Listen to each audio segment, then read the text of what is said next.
श्री गणेशाय नमः। ओम गम गणपते नमः। श्री हरि कुरुम पुराण। श्री हरि ओम श्री परमात्मा ने नमः। कुरुम पुराण पूर्व भाग पहला अध्याय।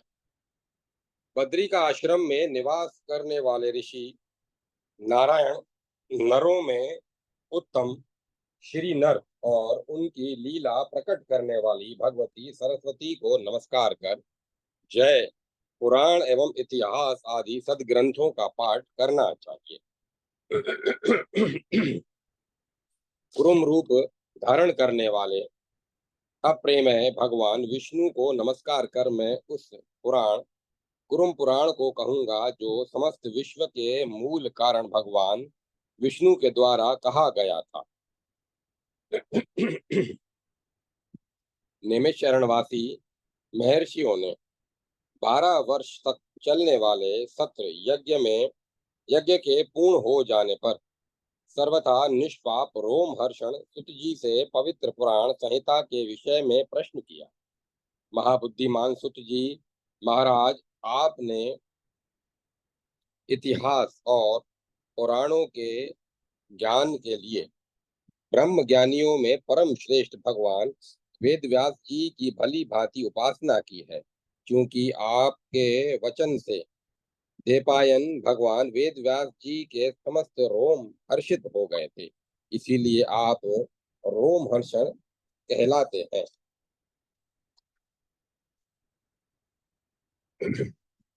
प्राचीन काल में स्वयं समर्थ होते हुए भी भगवान वेद व्यास जी ने आपसे ही कहा था कि आप मुनियों को पुराण संहिता सुनाएं। सुत जी महाराज, आप अपने अंश से उत्पन्न साक्षात पुरुषोत्तम नारायण हैं।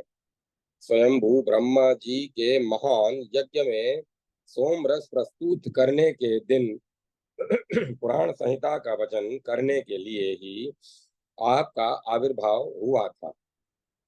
आप पुराणों के अर्थ को ठीक ठीक जानने वाले हैं, इसीलिए हम आपसे श्रेष्ठ कुरुम पुराण के विषय में पूछ रहे हैं। आप हमें यह कुरुम पुराण बतलाएं।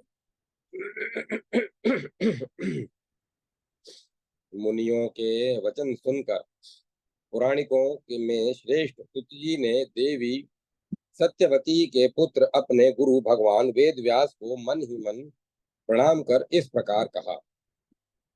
रोमहर्षण सुत जी बोले, समस्त विश्व के मूल कारण कुरुम रूप धारण करने वाले भगवान नारायण विष्णु को नमस्कार करके कुरुम पुराण की उस दिव्य कथा को कहता हूँ, जो समस्त पापों को नष्ट करने वाली है और जिसे सुनकर महान से महान पाप करने वाला पापी व्यक्ति भी परम गति को प्राप्त कर लेता है। कुरुम पुराण की इस पुण्य कथा को नास्तिक व्यक्ति को कभी भी नहीं सुनाना चाहिए।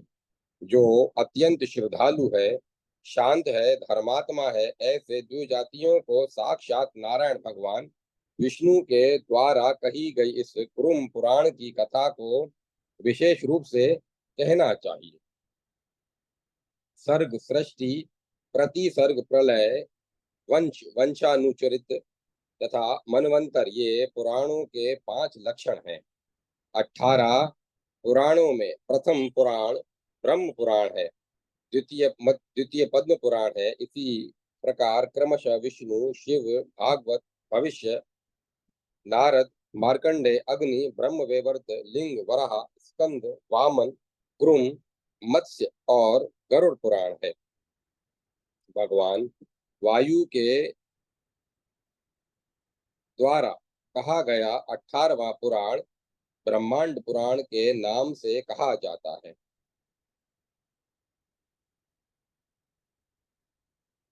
सुत जी ने पुनः कहा, ब्राह्मणों, 18 पुराणों का नाम सुनकर अब आप लोग मुनियों द्वारा कहे गए अन्य उप पुराणों का नाम भी संक्षेप में सुने।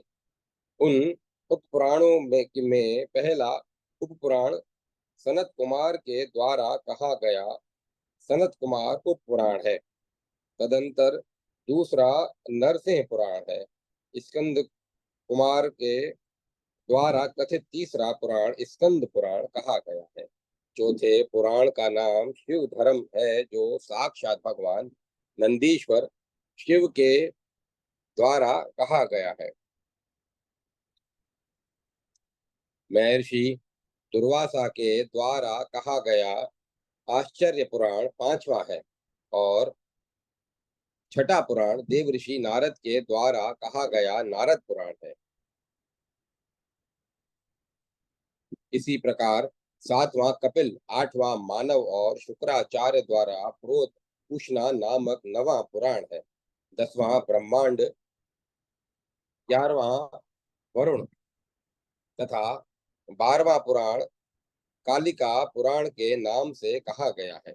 13वां महेश्वर पुराण, 14वां सांबर पुराण, सांब पुराण तथा सभी प्रकार के अर्थों से युक्त 15वां सौर पुराण है।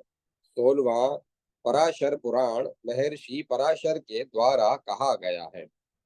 17वां मारीच पुराण है, और 18वां पुराण भार्गव पुराण के नाम से कहा गया है। यह कुरुम पुराण 15वां महापुराण है, जो पुराणों में श्रेष्ठ है। संहिताओं के भेद से यह पवित्र पुराण 4 भागों 4 संहिताओं में विभक्त है। ब्राह्मी, भागवती, सौरी तथा वैष्णवी नामक इस कुरुम पुराण की 4 पवित्र संहिताएं धर्म, अर्थ, काम तथा मोक्ष इस प्रकार चतुर्विध पुरुषार्थ को देने वाली कही गई है। यह ब्राह्मी संहिता है, जो चारों वेदों द्वारा अनुमोदित है। इसकी श्लोक संख्या 6000 है। हे मुनीश्वरों, इसमें धर्म, अर्थ, काम और मोक्ष का अशेष महात्म्य वर्णित है, और इसके श्रद्धा भक्ति पूर्वक पठन पाठन एवं श्रवण आदि से परमेश्वर ब्रह्मा का ज्ञान होता है। इसमें सर्ग, प्रतिसर्ग, वंश, मनवंतर तथा वंशानुचरित और दिव्य एवं पुण्य प्रासंगिक कथाएं भी कही गई है। यह पुराण संहिता शांत चित्त एवं धर्मात्मा ब्राह्मण आदि को के द्वारा धारण करने योग्य है। सुत जी कहते हैं, मैं उसी पुराण संहिता का प्रवचन करूंगा जिसे प्राचीन समय में वेद व्यास जी ने कहा था।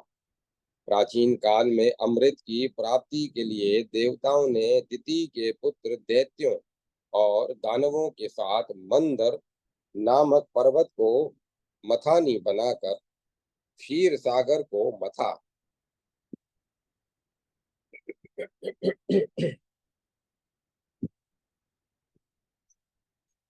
उस क्षीर सागर के मंथन किए जाते समय देवताओं के कल्याण की कामना से जनार्दन भगवान विष्णु ने कुरुम रूप धारण करके उस मंदराचल को ऊपर उठाए रखा।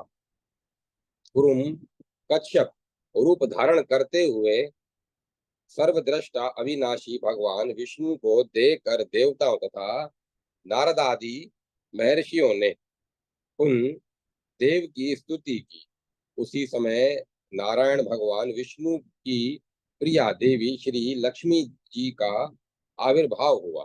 उन्हें परशोत्तम भगवान विष्णु ने ही ग्रहण किया। लक्ष्मी जी के तेज से मोहित हुए इंद्र सहित नारद आदि महर्षियों ने अव्यक्त भगवान भगवान विष्णु से यह वचन कहा, हे भगवान, हे देव देवेश, हे नारायण, हे जगन में हम पूछने वालों को आप ठीक ठीक बतलाएं कि ये विशाल नेत्रों वाली यह देवी कौन है।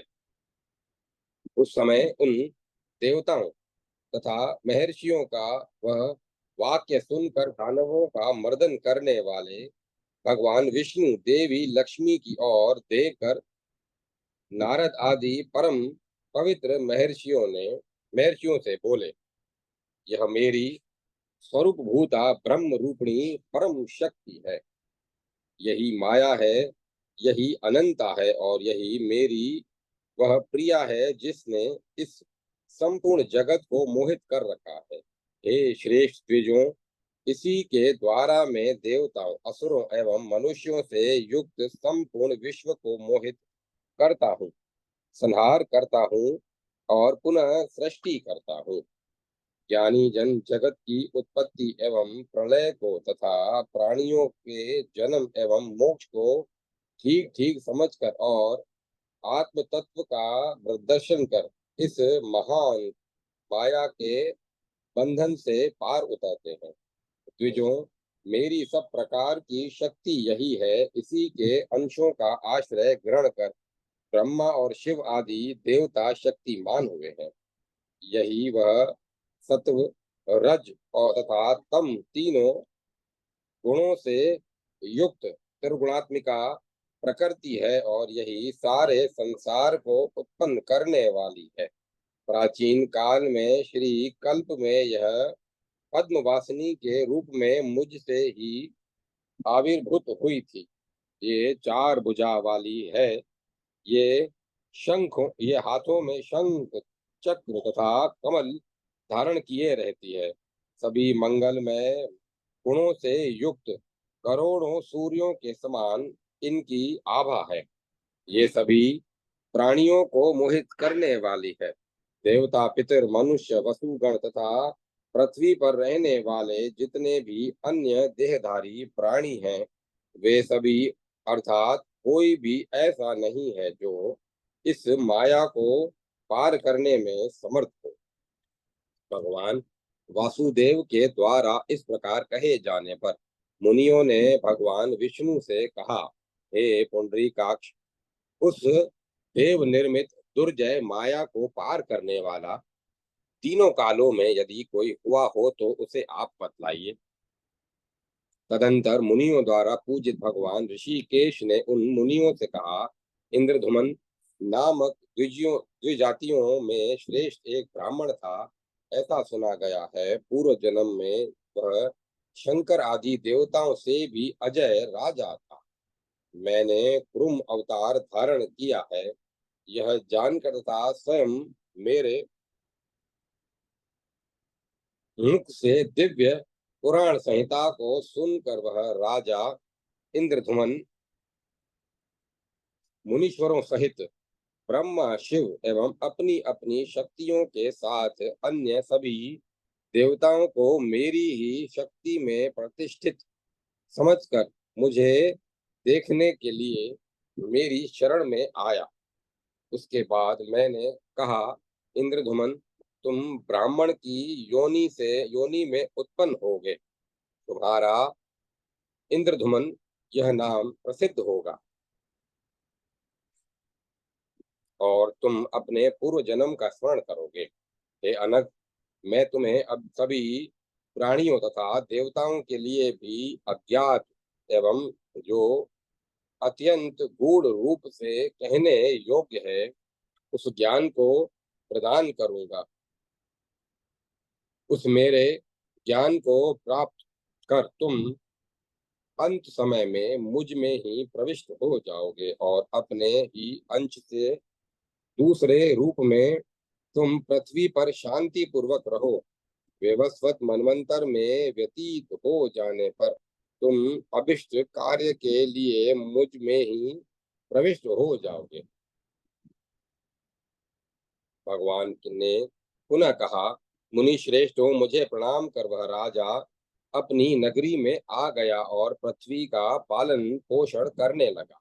यथा समय मृत्यु होने पर वह मेरे स्थान श्वेत द्वीप को प्राप्त हुआ और वह मेरे साथ योगियों के लिए भी अलभ्य दिव्य वैष्णव भोगों को भोग कर पुनः मेरी ही आज्ञा से ब्राह्मण कुल में उत्पन्न हुआ,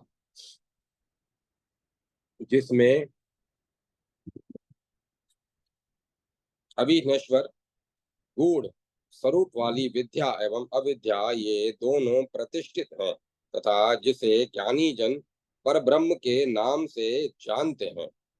उस वासुदेव नाम वाले मुझे जानकर इंद्रधुमन ने व्रत, उपवास, नियम, होम तथा ब्राह्मणों की संतुष्टि आदि उपायों द्वारा सभी प्राणियों के एकमात्र आश्रय परमेश्वर की आराधना की।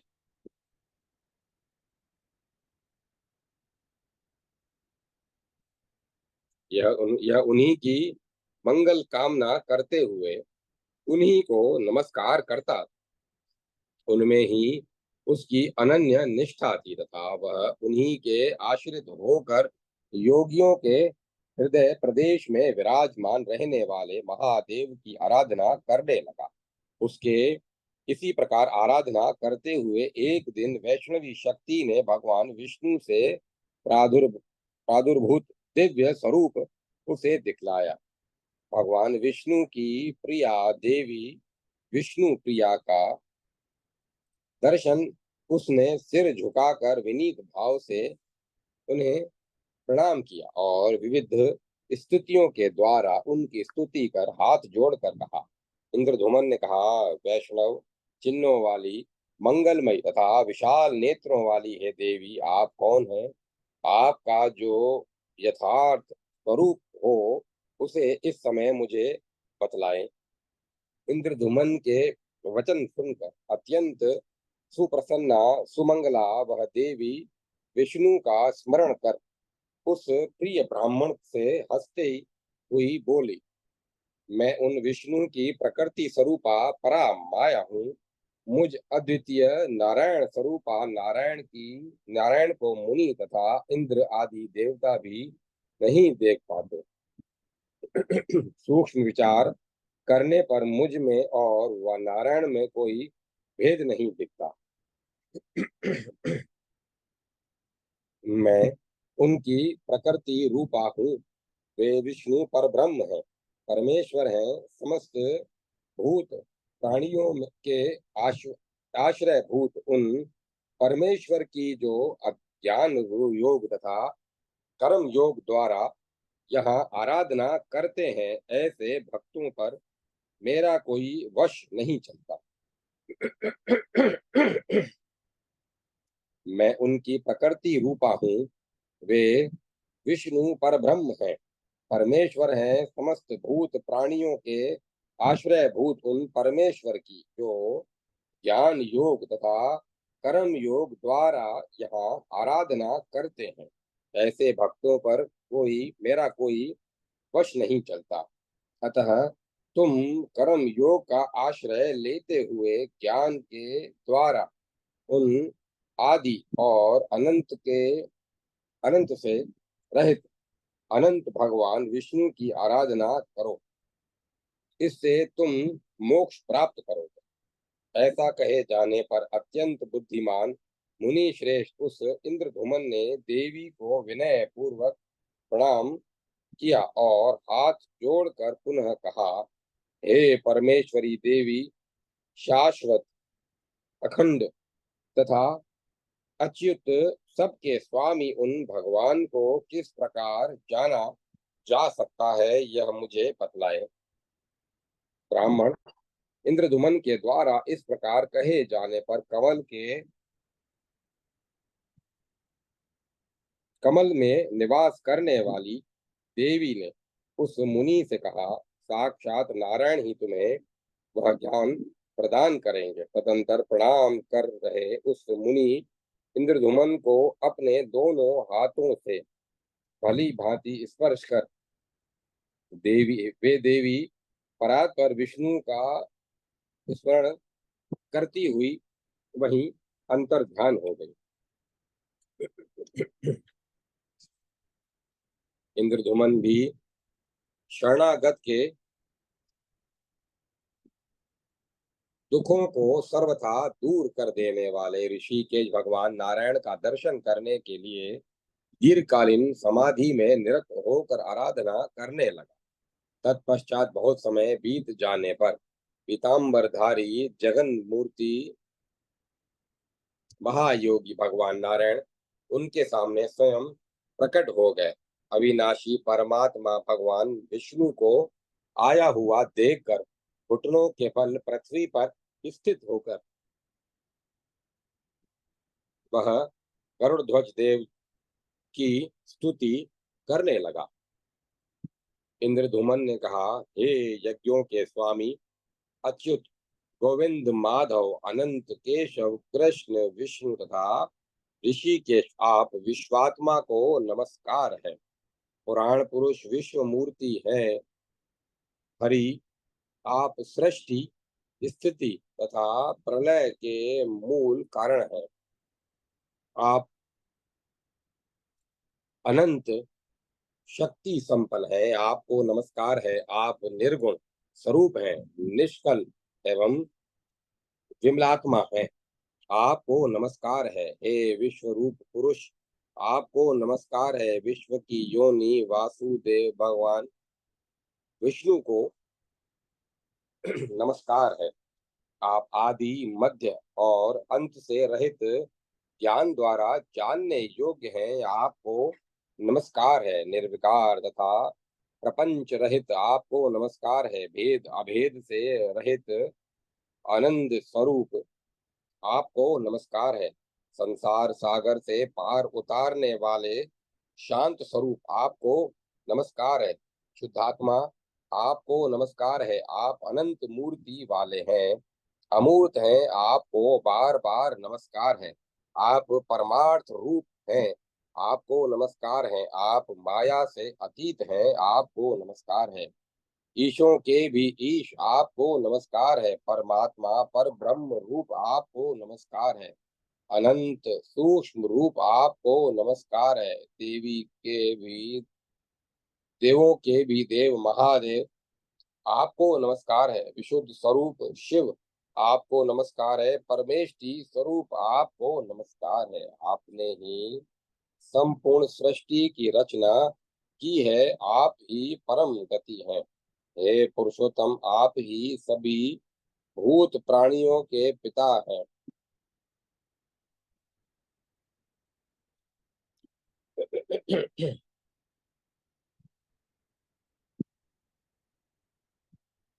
और आप ही सबकी माता हैं। आप अविनाशी हैं, परम धाम हैं, चित्त स्वरूप हैं, व्योम है, निष्कल है, सबके आधार है, अवक्त है, अव्यक्त है, अनंत है और तम से सर्वथा रहित नित्य प्रकाश स्वरूप है। ज्ञानी जन केवल ज्ञान रूपी दीपक के द्वारा जिस परमात्मा का दर्शन करते हैं, मैं आपके उस रूप की शरण ग्रहण करता हूँ, वह विष्णु का परम पद है। इस प्रकार इस प्रकार स्तुति करते हुए इंद्रधुमन का सभी प्राणियों के आत्म रूप भूत भावन भगवान विष्णु ने अपने दोनों हाथों से किंचित मुस्कुराते हुए स्पर्श किया। भगवान विष्णु के द्वारा स्पर्श करते ही मुनि श्रेष्ठ इंद्रधुमन को उन भगवान की कृपा से परम तत्व का यथार्थ ज्ञान प्राप्त हो गया। इसके बाद अत्यंत प्रसन्न मन से इंद्रधुमन ने प्रफुल्लित कमल के समान नेत्रों वाले पीताम्बरधारी अच्युत भगवान जनार्दन को प्रणाम कर कहा, हे पुरुषोत्तम, आपकी कृपा से मुझे परमानंद की प्राप्ति कराने वाला एक मात्र ब्रह्म संबंधी संदेह रहित ज्ञान प्राप्त हो गया है। हे भगवान, हे वासुदेव, हे वेदा, आपको नमस्कार है। हे योगेश, हे जगन में मैं क्या करूं, इसे आप मुझे बतलाइए।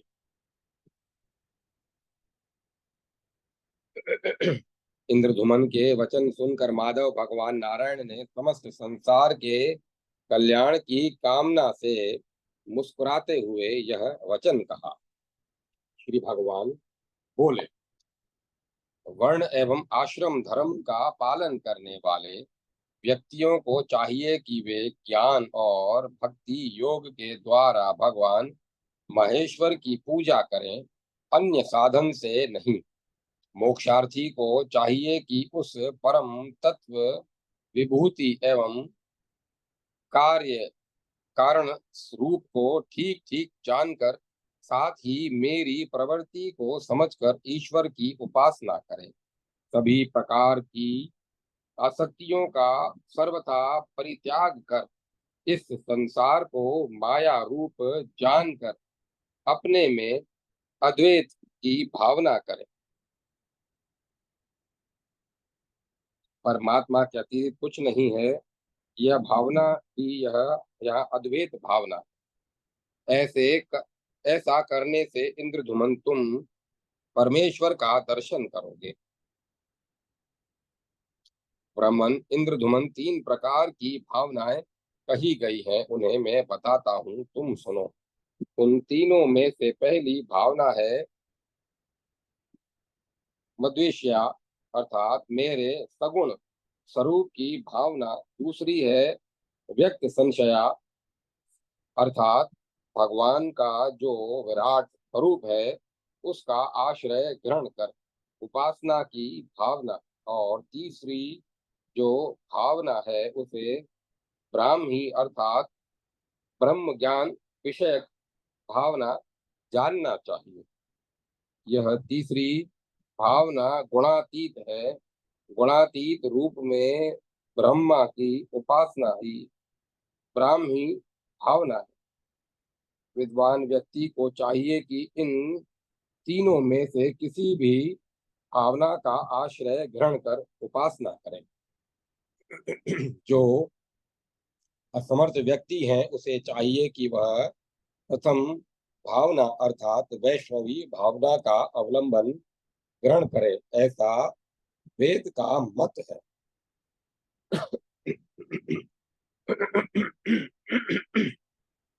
इसीलिए इंद्रधुमन तुम समस्त प्रयत्नों के द्वारा संपूर्ण संसार के स्वामी भगवान विष्णु की आराधना करो। उनमें ही निष्ठा रखो और उन्हीं का आश्रय ग्रहण कर उन्हीं के शरणागत हो जाओ। इससे तुम मोक्ष प्राप्त करोगे। इंद्रधुमन बोले, हे जनार्दन, वह परात्पर तत्व क्या है, विभूति क्या है, कार्य क्या है और कारण क्या है, आप कौन हैं और आपकी प्रवृत्ति क्या है। कि भगवान बोले, वह पर से परत तत्व एकमात्र अखंड परम ब्रह्म ही है। वह नित्य आनंद स्वरूप है, स्वयं प्रकाशमान है, अविनाशी है और तम अंधकार से सर्वथा परे है। उस परमात्मा का जो नित्य रहने वाला ऐश्वर्य है वही विभूति नाम से कहा जाता है। यह संसार ही परमात्मा का कार्य रूप है और अविनाशी विशुद्ध अव्यक्त तत्व ही इस संसार का कारण रूप है। मैं ही समस्त प्राणियों में रहने वाला अंतर्यामी ईश्वर हूँ। सृष्टि, पालन और संहार ही मेरी प्रवृत्ति कही जाती है। हे द्विज, इन सभी बातों को यथार्थ रूप से जानकर तुम कर्म योग के द्वारा श्रद्धा भाव से उस सनातन ईश्वर की भली भांति अर्चना करो। इंद्रधुमन ने कहा, भगवन, वर्णों तथा आश्रमों के वे कौन से पालनीय नियम हैं जिनसे उस परातत्व की आराधना की जाती है, और वह दिव्य ज्ञान कैसा है जो तीन भावना से युक्त है। परमात्मा ने पूर्व काल में इस संसार की सृष्टि कैसे की और फिर कैसे इसका संहार होता है। लोक में कितनी सृष्टियां हैं, कितने वंश हैं, कितने मनवंतर हैं, उनके कितने प्रमाण हैं और पवित्र व्रत तथा तीर्थ कौन से हैं। सूर्य आदि ग्रहों की स्थिति कैसी है, पृथ्वी की लंबाई चौड़ाई कितनी है, कितने द्वीप समुद्र, कितने पर्वत हैं और कितने नद हैं और कितनी नदियां हैं। हे पुंडरीकाक्ष, इस समय यह सब मुझे यथार्थ रूप से बतलाइए।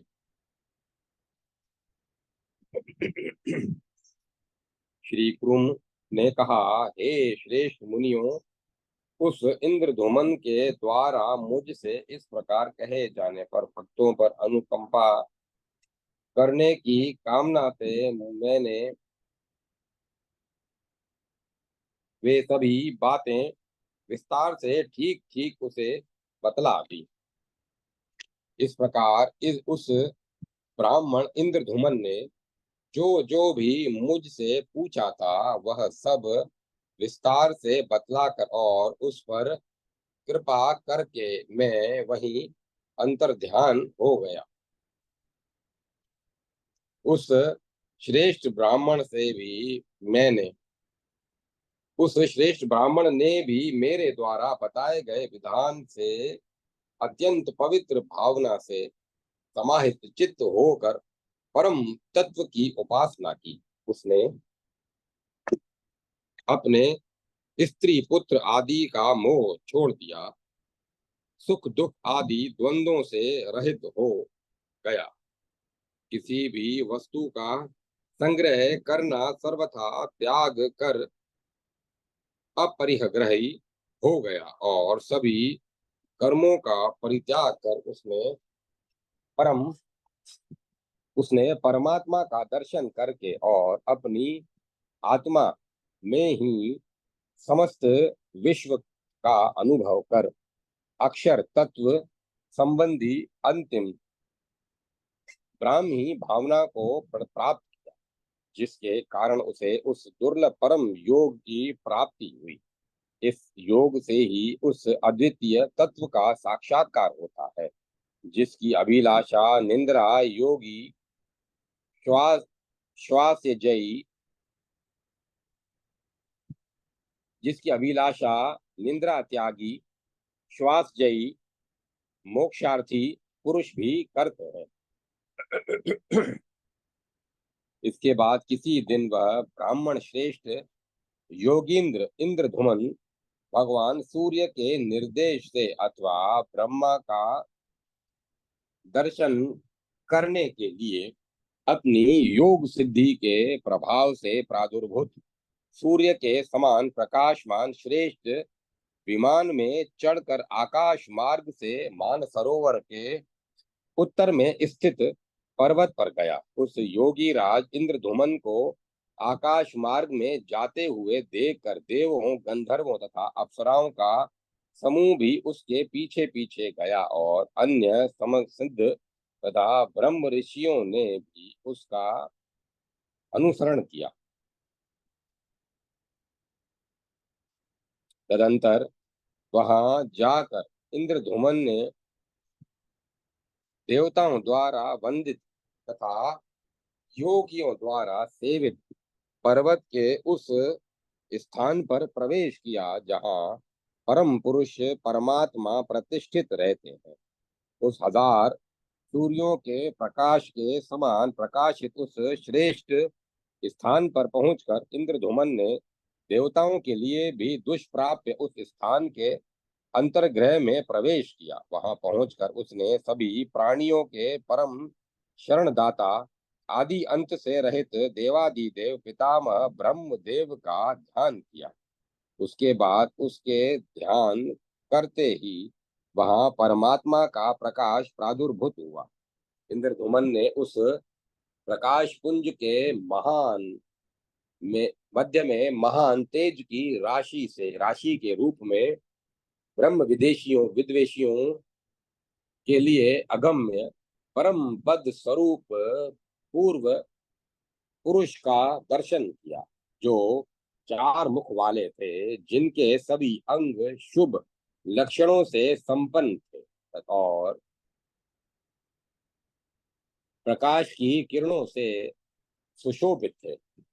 समीप में आए प्रणाम करते हुए योगी इंद्रधुमन को देखकर वह विश्वात्मा ब्रह्मदेव स्वयं भी उसके समीप में गए और उसको अपने हृदय से लगाया। ब्रह्मदेव के द्वारा आलिंगन करते ही उस ब्राह्मण श्रेष्ठ इंद्रधुमन के शरीर से एक महान प्रकाश निकला, जो अद्वितीय मंडल में प्रविष्ट हो गया। वह पवित्र निर्मल पद आदित्य मंडल ऋक यजु एवं साम नाम वाला है। जिस स्थान में हव्य देवताओं को प्राप्त होने वाला हवनीय द्रव्य तथा कव्य पितरों को प्राप्त कराया जाने वाला श्रद्धेय पदार्थ का उपभोग करने वाला भगवान हिरण्यगर्भ निवास करते हैं, वह स्थान वेदांत में प्रतिपादित योगी जनों का आग आदि प्रवेश द्वार है। ब्रह्म तेज से संपन्न है, श्री युक्त है और वह मनीषियों की निष्ठा भी है। भगवान ब्रह्मा के देखते ही देखते वह मुनि इंद्रधुमन तेज से संपन्न हो गया और उसने सर्वत्र व्याप्त परम कल्याणकारी अत्यंत शांत सरा स्वात्म स्वरूप अक्षर व्योम और उस परमेश्वर संबंधी तेज को देखा। वह विष्णु का परम पद है, केवल आनंद रूप अचल। वह ब्रह्मांड अचल वह ब्रह्म का स्थान परमेश्वर रूप है। सभी प्राणियों को अपनी ही आत्मा समझने वाला वह योगी इंद्रधुमन परम ऐश्वर्य में प्रतिष्ठित हो गया और उसने मोक्ष पद से कहे जाने वाले उस अव्यय परमात्म धाम को प्राप्त कर लिया। इसीलिए सभी प्रयत्नों से वर्ण एवं आश्रम के नियमों का पालन करते हुए अंतिम भाव का आश्रय ग्रहण कर लिया कर विद्वान व्यक्ति को चाहिए भाव का आश्रय ग्रहण कर विद्वान व्यक्ति को चाहिए कि वह लक्ष्मी रूप माया से पार उतरे। सुत जी बोले, हरि के द्वारा इस प्रकार कहने पर इंद्र सहित नारद आदि सभी महर्षियों ने गरुड़ध्वज भगवान विष्णु से पूछा। ऋषियों ने कहा, हे देवादिदेव, हे ऋषिकेश, हे नाथ, हे अमल रूप नारायण, जो आपने पूर्व काल में ब्रह्मांड ब्राह्मण इंद्र धुमन से धर्मादि संबंधी ज्ञान कहा था, वह सब आप हमें बतलाएं। हे जगन मूर्ति, मैं ये आपके सखा इंद्र भी सुनने के लिए इच्छुक हैं। इसके बाद सुत जी ने कहा, रसातल में स्थित कुरुम रूपी जनार्दन भगवान विष्णु देव ने नारदादि महर्षियों के द्वारा इस प्रकार पूछे जाने पर जिस श्रेष्ठ संपूर्ण कुरुम पुराण को देवराज इंद्र के समीप सुनाया था, मैं उसे आप लोगों को सुनाता हूँ। हे ब्राह्मणों, उस कुरुम पुराण का सुनना मनुष्यों के लिए यश की प्राप्ति कराने वाला, दीर्घ आयु प्रदान कराने वाला, पुण्य प्रदान कराने वाला, कृत्य कराने वाला तथा मोक्ष प्रदान कराने वाला है। इस पुराण के वाचन करने की तो और भी विशेष महिमा है। इसके मात्र एक अध्याय के सुनने से भी में सभी प्रकार के पापों से व्यक्ति मुक्त हो जाता है। अधिक क्या कहा जाए, केवल एक उपाख्यान के श्रवण मात्र से ब्रह्म लोक में प्रतिष्ठा प्राप्त होती है। इस श्रेष्ठ कर्म कुरुम पुराण को कुरुम रूपधारी देवादिदेव स्वयं भगवान विष्णु ने कहा है। द्विजातियों को इस पर अवश्य श्रद्धा रखनी चाहिए। इस प्रकार 6000 श्लोकों वाली श्री कुरुम पुराण संहिता के पूर्व विभाग में पहला अध्याय समाप्त हुआ। जय माता सरस्वती। जय मां सरस्वती। दूसरा अध्याय।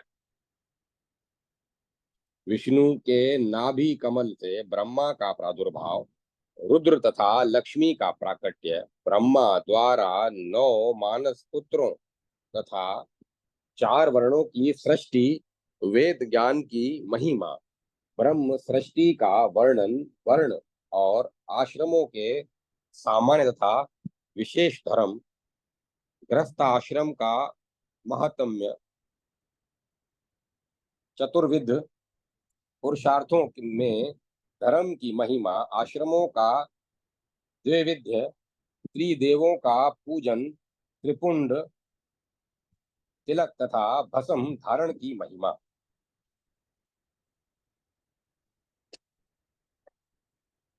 श्री कुरुम ने कहा, समस्त ऋषि गणों, संसार के कल्याण के लिए आप लोगों ने जो कुछ मुझसे पूछा है और इंद्रधुमन के प्रति मैंने जो कुछ कहा है वह सब मैं बतला रहा हूँ, आप लोग सुने।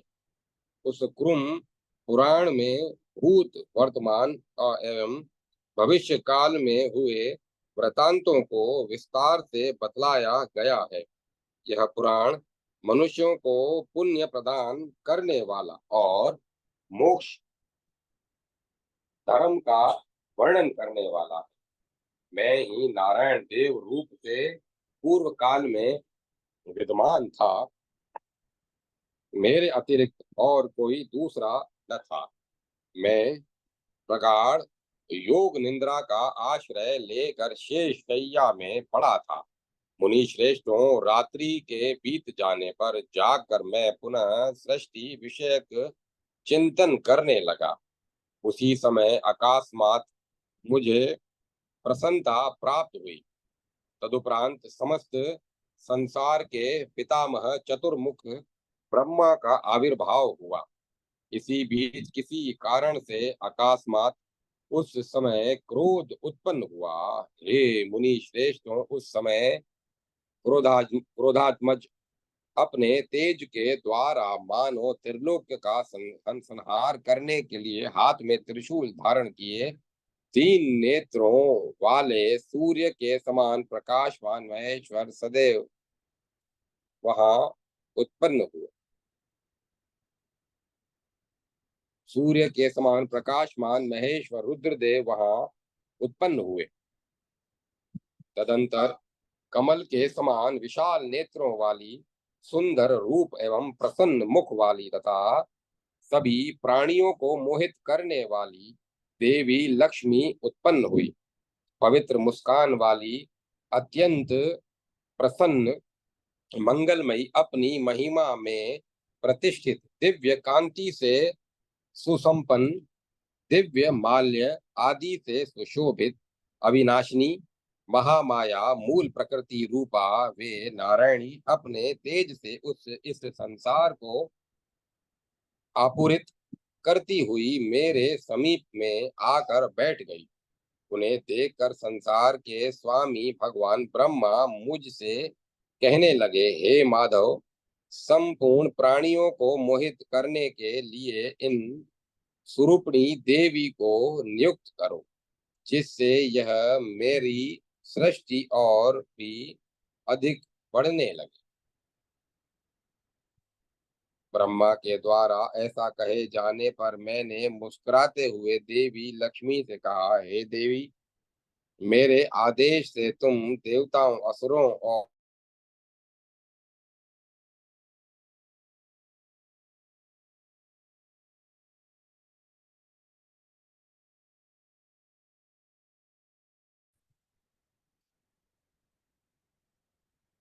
संपूर्ण विश्व को अपनी माया से मोहित कर संसार में प्रवृत्त करो। किंतु जो ज्ञान योग में निरत हैं, जितेंद्रिय हैं, ब्रह्मनिष्ठ हैं, ब्रह्मवादी हैं, क्रोध शून्य हैं तथा सत्यपरायण हैं, ऐसे लोगों को दूर से ही छोड़ देना। ध्यान करने वाले, ममता रहित, शांत, धार्मिक, वेद में पारंगत, जप परायण और तपस्वी विप्रों के को दूर से ही प्रणाम कर देना। ध्यान करने वाले, ममता रहित, शांत, धार्मिक, वेद में पारंगत, जप परायण तथा तपस्वी विप्रों को दूर से ही छोड़ देना। वेद एवं वेदांत के विशेष ज्ञान से जिनके संपूर्ण संशय सर्वथा दूर हो गए हैं, ऐसे तथा बड़े बड़े यज्ञों में परायण द्विजों को दूर से ही छोड़ देना। जो जप, होम, यज्ञ एवं स्वाध्याय के द्वारा देवादिदेव महेश्वर का यजन करते हैं, उनका प्रयत्न पूर्वक दूर से ही परित्याग कर देना। जो भक्ति योग में लगे हुए हैं, जिन्होंने अपना चित्त भगवान को अर्पण कर दिया है और जो प्राणायाम, धारणा, ध्यान तथा समाधि आदि में निरत हैं, ऐसे अम्लात्माओं का दूर से ही त्याग कर देना। जिनका मन प्रणव उपासना में आसक्त है, वे रुद्र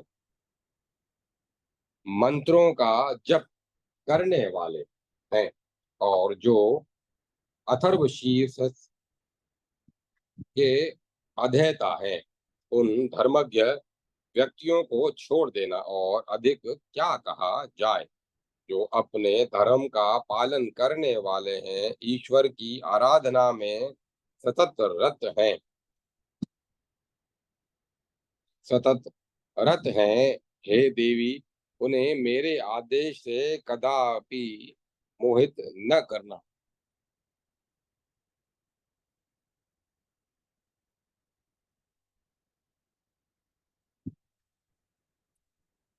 इस प्रकार मेरे द्वारा प्रेरित हरिप्रिया महामाया ने जैसी मेरी आज्ञा थी उसी प्रकार किया। इसीलिए उन लक्ष्मी की आराधना करनी चाहिए। भगवत पत्नी देवी महालक्ष्मी पूजा किए जाने पर विपुल ऐश्वर्य, पुष्टि, मेधा, यश एवं बल प्रदान करती है। इसीलिए लक्ष्मी की भली भांति पूजा करनी चाहिए। तदंतर लोक पितामह भगवान ने मेरी आज्ञा से पूर्व की भांति ही समस्त चराचर भूत प्राणियों की सृष्टि की। योग विद्या के प्रभाव से ब्रह्मा जी ने मरीचि, भृगु, अंगिरा, पुलस्त्य, पुलह, क्रतु, दक्ष, अत्रि तथा वशिष्ठ को उत्पन्न किया। हे श्रेष्ठ ब्राह्मणों,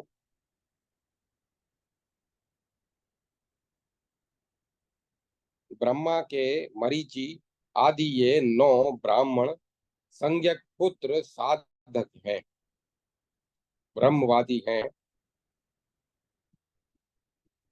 पितामह विभुदेव ब्रह्मा ने मुख से ब्राह्मणों तथा भुजा से क्षत्रियों की सृष्टि की। दोनों जंघाओं से वैश्यों को तथा पैरों से शूद्रों को उत्पन्न किया। ब्रह्मा ने यज्ञ की निष्पत्ति एवं सभी वेदों की रक्षा के लिए शूद्र के अतिरिक्त अन्य सभी वर्णों की सृष्टि की, क्योंकि उनसे यज्ञ का निर्वाह होता है। ऋक, यजु, साम तथा अथर्व वेद ब्रह्मा के सहज स्वरूप हैं और यह नित्य अव्यय शक्ति है। स्वयंभू ब्रह्मा जी के प्रारंभ में आदि और अंत से रहित वेदमर्या वेदमयी दिव्य वाग रूपी शक्ति को उत्पन्न किया, जिसके द्वारा सभी व्यवहार होते हैं। पृथ्वी पर उन वेदों से भिन्न जो कोई भी शास्त्र है, उनमें धीर पुरुष का मन नहीं लगता, क्योंकि ऐसे वेदातिरिक्त ग्रंथों के अध्ययन से मनुष्य पाखंडी हो जाता है।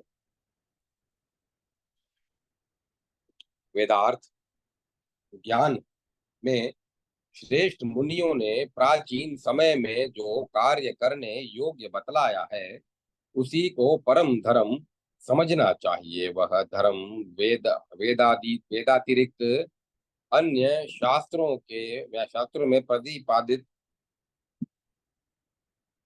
नहीं है। वैदिक सिद्धांतों के विपरीत बातों का प्रति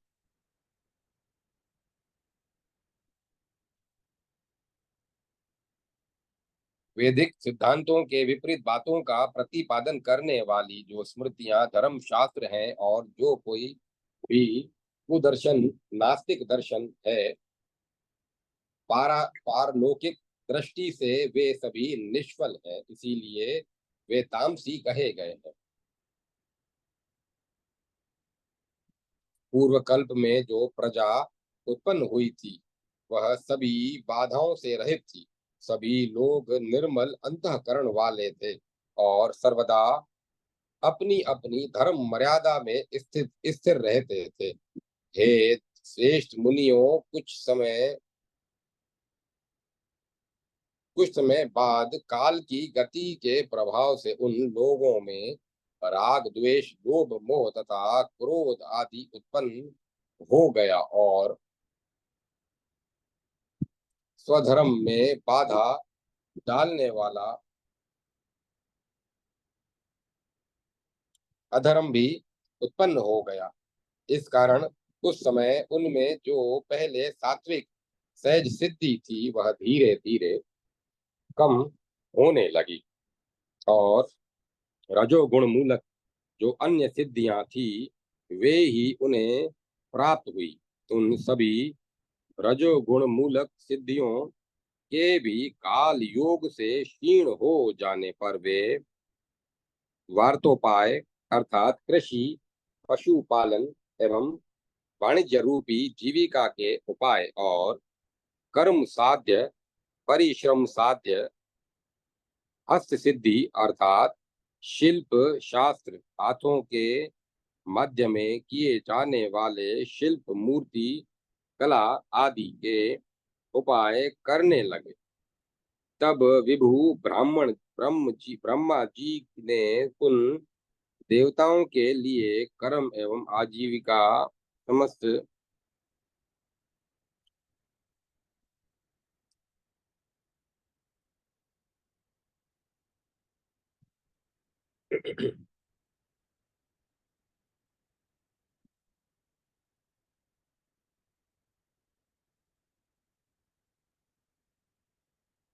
उन सभी रजोगुण मूलक सिद्धियों के भी काल योग में क्षीण हो जाने पर वे वार्तोपाय अर्थात कृषि पशुपालन एवं वाणिज्य रूपी जीविका के उपाय और कर्म साध्य परिश्रम साध्य हस्त सिद्धि अर्थात शिल्प शास्त्र, हाथों के माध्यम से किए जाने वाले शिल्प मूर्ति कला आदि के उपाय करने लगे। तब विभु ब्रह्मा जी ने उन लोगों के लिए कर्म एवं आजीविका की व्यवस्था की।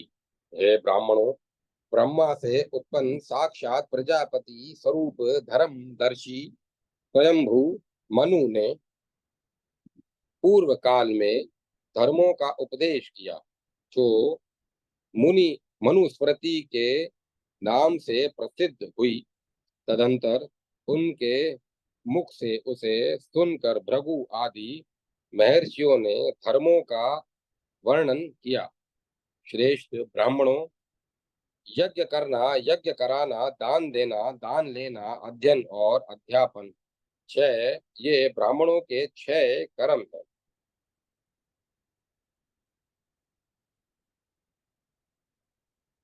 दान, अध्ययन और यज्ञ, ये तीन क्षत्रिय और वैश्य के सामान्य धर्म हैं। दंड विधान और युद्ध क्षत्रिय का तथा कृषि कर्म वैश्य का प्रशस्त कर्म है। द्विजातियों की सेवा करना शूद्रों के लिए एकमात्र धर्म का साधन है। धर्मानुसार पाक यज्ञ तथा शिल्प विद्या उनकी आजीविका है।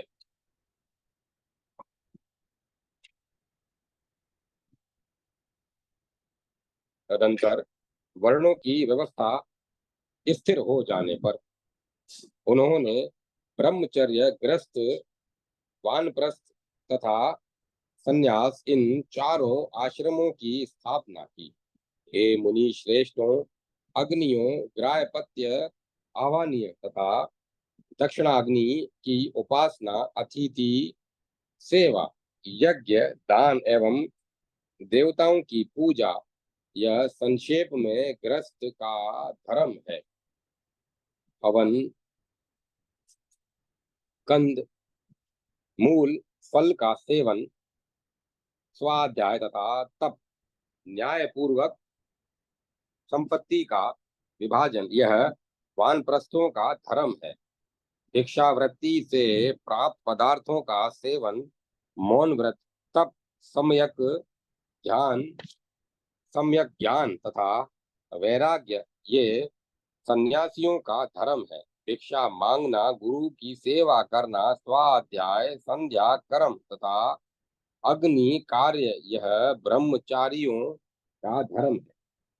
श्रेष्ठ ब्राह्मणों, कमल से प्रादुर्भूत ब्रह्मा जी ने ब्रह्मचर्य को ब्रह्मचारी, वानप्रस्थ तथा सन्यासी का साधारण धर्म कहा है।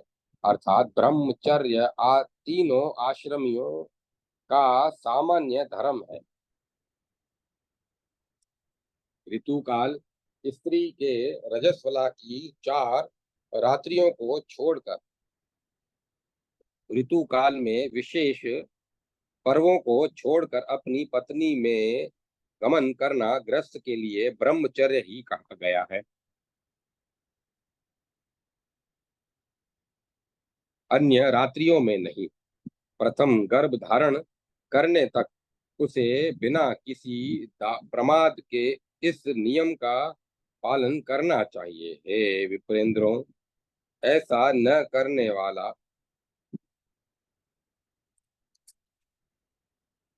ग्रस्त भ्रूणघाती होता है।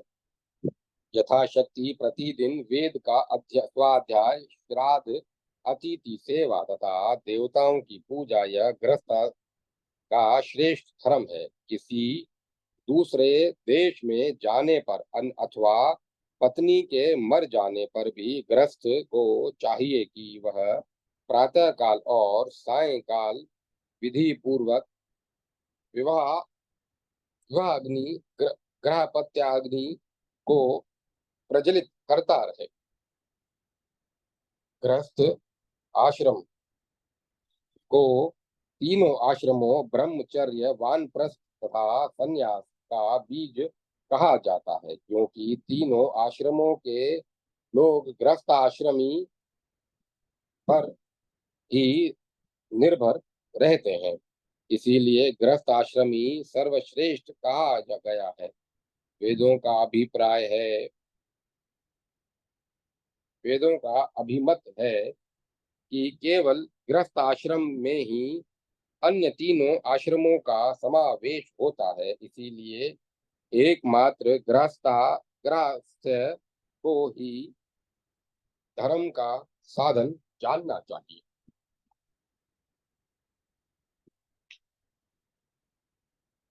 धर्म से ही धर्म से रहित जो अर्थ एवं काम नामक पुरुषार्थ हैं, उनका परित्याग करना चाहिए।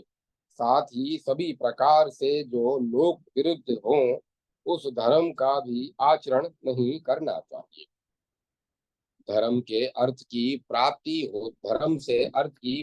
होती है, धर्म से ही काम की भी सिद्धि होती है, और धर्म के आचरण से ही मोक्ष प्राप्त होता है। इसलिए धर्म का ही आश्रय लेना चाहिए। धर्म, अर्थ और काम रूपी त्रिवर्ग क्रमशः सत्व रज और तम रूपी त्रिगुण से युक्त है।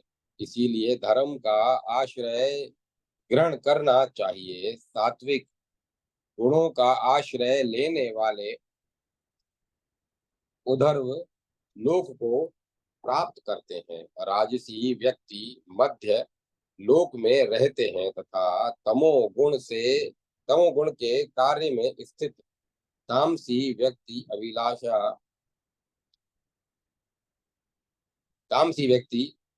अधोगति को प्राप्त होता है। जिस व्यक्ति में धर्म से समन्वित अर्थ और काम प्रतिष्ठित रहते हैं, वह इस लोक में सुखों का उपभोग कर मृत्यु के उपरांत मोक्ष प्राप्त करने में समर्थ होता है।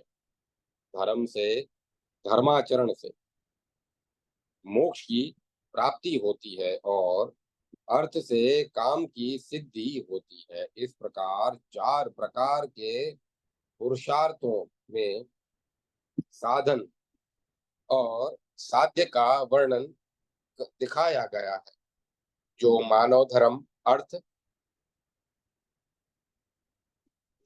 धर्म अर्थ काम तथा मोक्ष के इस प्रकार बताए गए मातम्य को जानता है और तदनुसार आचरण करता है, वह मोक्ष प्राप्त करने में समर्थ होता है। इसीलिए धर्म विरुद्ध अर्थ एवं काम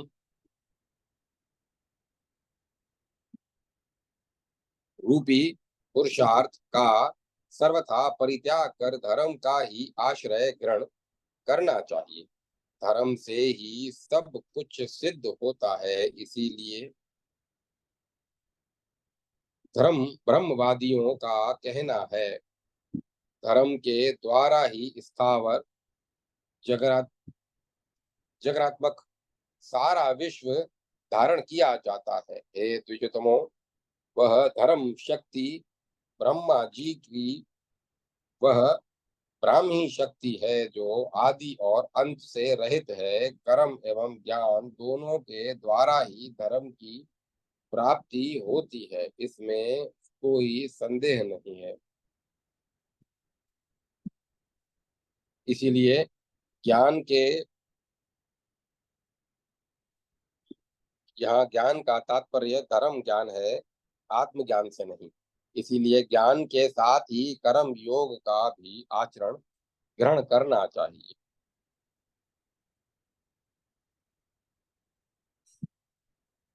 प्रवृत्त एवं निवृत्त इस प्रकार से वैदिक कर्म 2 प्रकार का होता है। निवृत्त कर्म ज्ञान पूर्वक एवं प्रवृत्त कर्म इससे भिन्न प्रकार का होता है। निवृत्त कर्म का सेवन करने वाला उस परम पद मोक्ष को प्राप्त करता है। अतः निवृत्त कर्म निवृत्ति मार्ग का ही सेवन करना चाहिए। इससे अन्यथा करने पर पुनः संसार में आना पड़ता है। क्षमा, दम, इंद्रिय निग्रह, दया, दान, अलोभ, त्याग, आर्जव, मन वाणी आदि की सरलता, अनसूया, तीर्थानुसरण अर्थात गुरु एवं शास्त्र का अनुगमन या तीर्थ सेवन, सत्य, संतोष, आस्तिकता, वेदादि शास्त्रों में श्रद्धा श्रद्धा जितेंद्रियत्व, देवताओं का अर्चन, विशेष रूप से ब्राह्मणों की पूजा, अहिंसा, मधुर भाषण, अपिशूनता तथा पाप से राहित्य। स्वयंभू मनु ने चारों वर्णों के लिए ये सामान्य धर्म कहे हैं। अपने ब्राह्मण धर्म का यथावत पालन करने वाले क्रियानिष्ठ ब्राह्मणों के लिए प्रजापत्य स्थान, प्रजापत्य लोक तथा संग्राम में पलायन न करने वाले क्षत्रियों के लिए इंद्र स्थान इंद्रलोक के इंद्रलोक सुनिश्चित है। इंद्रलोक सुनिश्चित है। इसी प्रकार स्वधर्म का पालन करने वाले वैश्यों के लिए मारुत स्थान वायुलोक और परिहार्य रूप स्वधर्म का पालन करने वाले शूद्र जाति वालों के लिए गंध स्वरूप गंध शुद्ध जाति वालों के लिए गंधर्व लोक सुनिश्चित है। उधर वरेता 88,000 शौनक आदि ऋषियों का जो स्थान है वही स्थान गुरु के अंतःवासी ब्रह्मचारियों को प्राप्त होता है। सप्त ऋषियों का जो स्थान है वही स्थान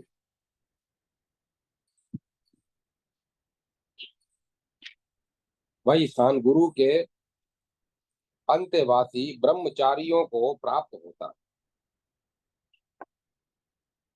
सप्त ऋषियों का जो स्थान है वही स्थान वन में रहने वाले वानप्रस्थियों को प्राप्त होता है। और स्वयंभू ब्रह्मा ने गृहस्थों के लिए प्रजापत्य लोक की प्राप्ति बतलाई है। समाहित चित्त यतात्मा उदरवरेता सन्यासियों को हिरण्यगर्भ नामक वह स्थान प्राप्त होता है जहाँ से पुनः लौटना नहीं पड़ता। योगियों को अविनाशी वह व्योम संज्ञक श्रेष्ठ अमर स्थान प्राप्त होता है जो आनंद स्वरूप और ऐश्वर्य धाम है। वही पराकाष्ठा अंतिम और परम गति है। ऋषियों ने कहा, देवताओं के शत्रुओं का विनाश करने वाले हिरण्याक्ष का वध करने वाले हे भगवान, आपने 4 आश्रम बताए किंतु योगियों के लिए एक ही आश्रम बताया है। श्री कुरुम ने कहा, सभी कर्मों का परित्याग कर एकमात्र अचल समाधि में निरंतर स्थिर रहने वाला जो निश्चल योगी है वही सन्यासी होता है। अतः 4 ही आश्रम होते हैं, 5वां कोई आश्रम नहीं होता। वेदों में बतलाया गया है कि सभी आश्रम 2 प्रकार के होते हैं। ब्रह्मचारी के 2 भेद हैं, उपकुवर्ण और नैष्ठिक ब्रह्म ब्रह्मतत्व।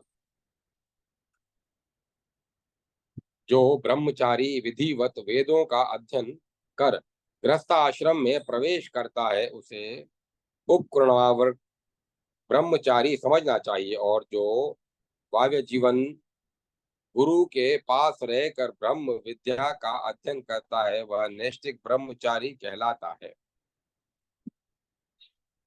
इसी प्रकार गृहस्थ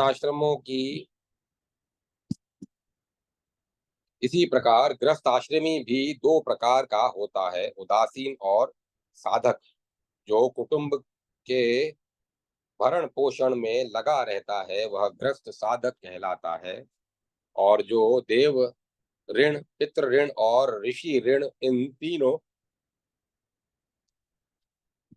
ऋणों से पूर्ण होकर स्त्री धन आदि का परित्याग कर देता है तथा एकाकी विचरण करता है वह मोक्ष प्राप्ति की इच्छा करने वाला गृहस्थ उदासीन कहलाता है।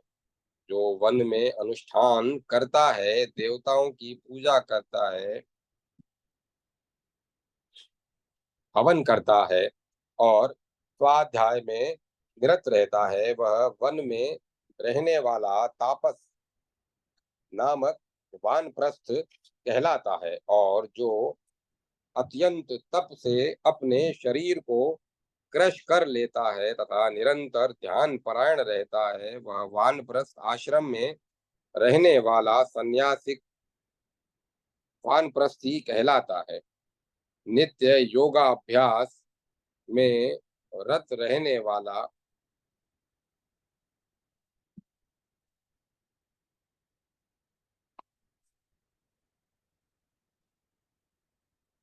नित्य योगाभ्यास में रत रहने वाला, मोक्ष मार्ग में आरूढ़ होने की इच्छा वाला, जितेंद्र तथा ज्ञान प्राप्ति के लिए प्रयत्नशील सन्यासी को परमेष्ठिक सन्यासी कहा जाता है। और जो केवल आत्मा में ही रमण करने वाला है, नित्य तृप्त महामुनि है, सम्यक दर्शन संपन्न है, वह सन्यासी योगी कहलाता है।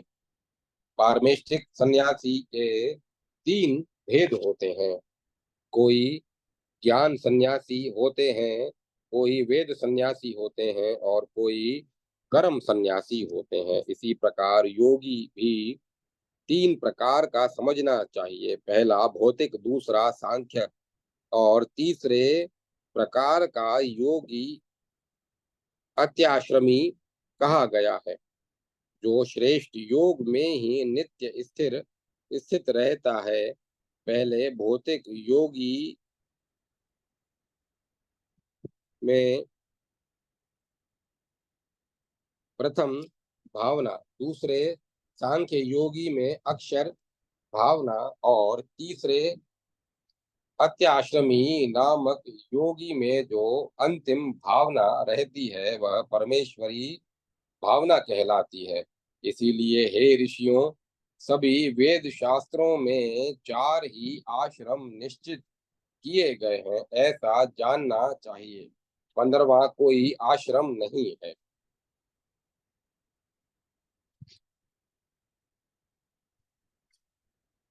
पांचवा कोई आश्रम नहीं है। इस प्रकार चार वर्ण और चार आश्रमों की सृष्टि करके देवादिदेव निरंजन विश्वात्मा ब्रह्मा जी ने दक्ष आदि प्रजापतियों से कहा, अनेक प्रकार की सृष्टि करो। हे मुनि श्रेष्ठों, ब्रह्मा जी के कहने पर उनके दक्ष आदि मानस पुत्रों ने देवताओं एवं मनुष्यों के साथ ही अन्य भी सभी प्रजाओं प्राणियों की सृष्टि की। इस प्रकार वे भगवान ब्रह्मा सृष्टि के कार्य में नियत हैं। मैं इस सृष्टि का पालन पोषण करता हूँ, और शूलधारी भगवान शंकर इसका संहार करते हैं। परात्पर परमात्मा की रज सतव एवं तमो गुण के योग से क्रमशः ब्रह्मा, विष्णु तथा महेश्वर नामक तीन मूर्तियां कही गई हैं। ये तीनों विग्रह परस्पर एक दूसरे में अनुरक्त तथा एक दूसरे के उपजीवी आश्रित हैं।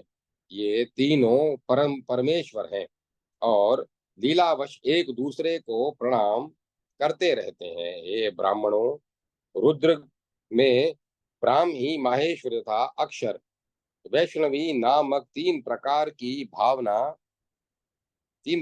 भावनाएं सर्वदा विद्यमान रहती हैं।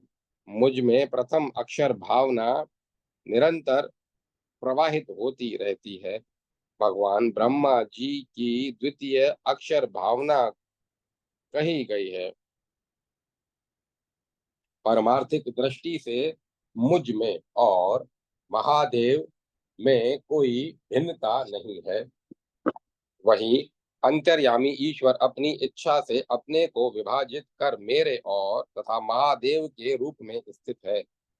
देवताओं, असुरों तथा मनुष्यों के साथ ही संपूर्ण त्रिलोक की सृष्टि करने के लिए इसी परम पुरुष ने अपने परात्पर अव्यक्त स्वरूप द्वारा ब्रह्मत्व को स्वीकार किया, अर्थात वे ही अव्यक्त परमात्मा सृष्टि करने के लिए ब्रह्मा के रूप में व्यक्त है।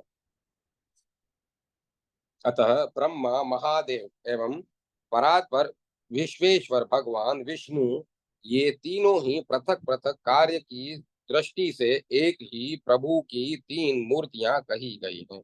इसीलिए सभी प्रकार के प्रयत्नों से विशेषतः ये तीनों ही वंदनीय है, पूजनीय है।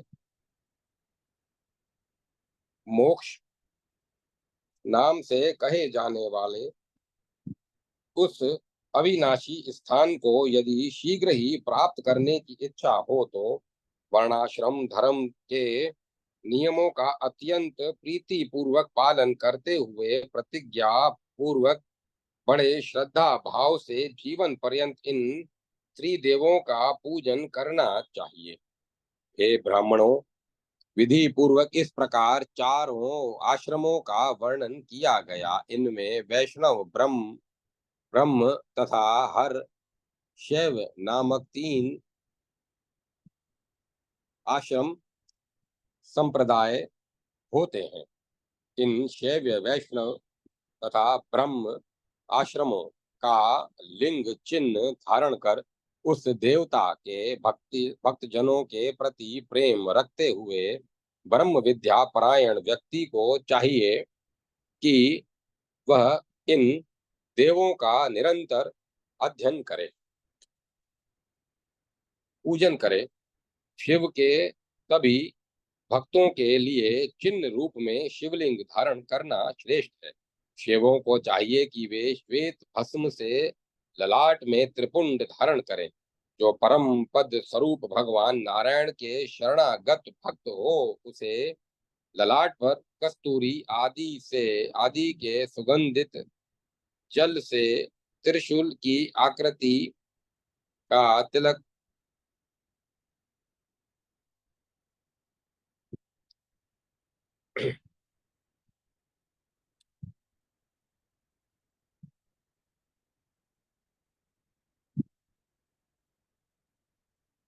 लगाने से जो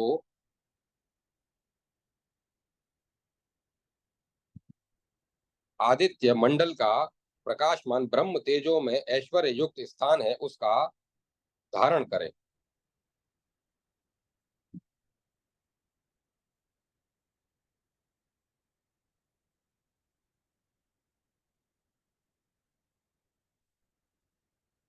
इसीलिए शैव वैष्णव तथा ब्रह्म तीनों प्रकार के भक्तों को विधि पूर्वक मंगलमय तथा दीर्घ आयु प्रदान करने वाले त्रिशूल के चिन्ह तथा तिलक को धारण करना चाहिए।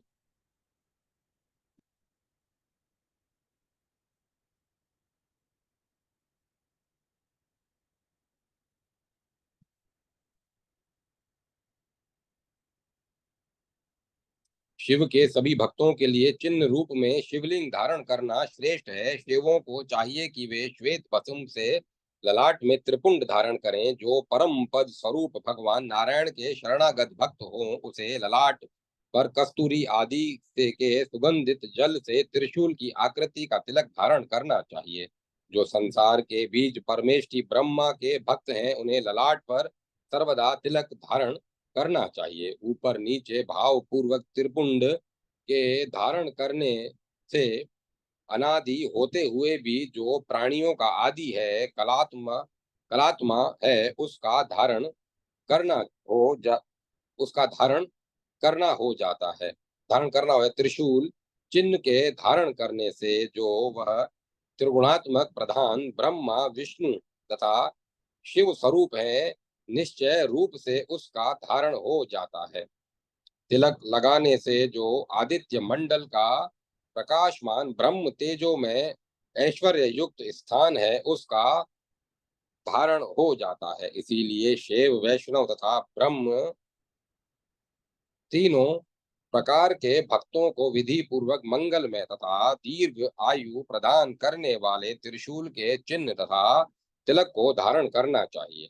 वर्ण वर्ण तथा आश्रम के विधि विधान को जानने वाले शांत दांत जितेंद्रिय तथा क्रोधजयी को यज्ञ अग्नि में हवन जप तथा दान करना चाहिए। इस प्रकार आव्य आवज्य जीवन समाहित मन होकर देवों की आराधना करनी चाहिए। ऐसा करने से उसे शीघ्र ही अचल स्थान की प्राप्ति होती है।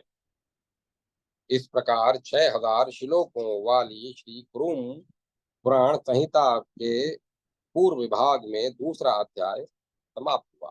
जय माता सरस्वती। जय मां सरस्वती। ओम नमः शिवाय, ओम नमो नारायण, ओम नमो भगवते वासुदेवाय, ओम तत्सत, ओम तत्सत, ओम। कथा को विराम दिया जाता है।